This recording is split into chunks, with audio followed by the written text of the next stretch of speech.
You're watching The Roach on Florida TV.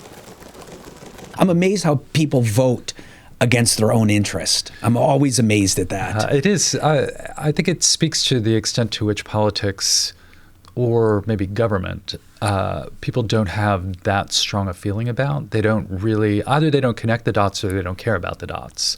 That is, even if this means that they're,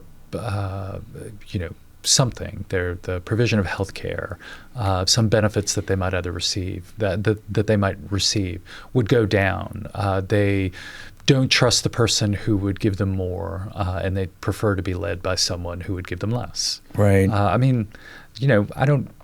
I'd like to think it's a sort of rational decision to do that, but maybe it's not. Maybe it's just people going with their gut and deciding, I don't like Hillary. I'm not sure that I like Trump, but I don't like Hillary, so I'm voting for Trump, even if that might mean that some things that Hillary would do for me would make my life a little bit easier.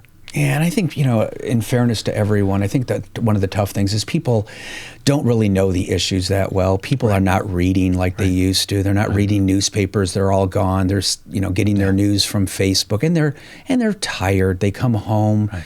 And so it's just easier to be affiliated with a party, be a part of that party. And if they tell me I'm, for this issue, then fine, I'm for this issue. Yeah, I think it's been like that for an extremely long time. It's just our connections to the party are much different than they used to be. I think that people would be connected to the party in part because of their parents, or in part because of their union, or their neighborhood, or some other thing that was besides Facebook or Fox News or MSNBC or whatever it is that they pay attention to.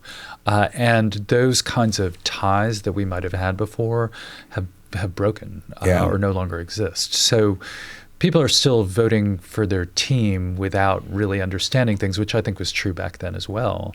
But their relationship with that team is somewhat different than it used to be. No more Roach on Florida TV.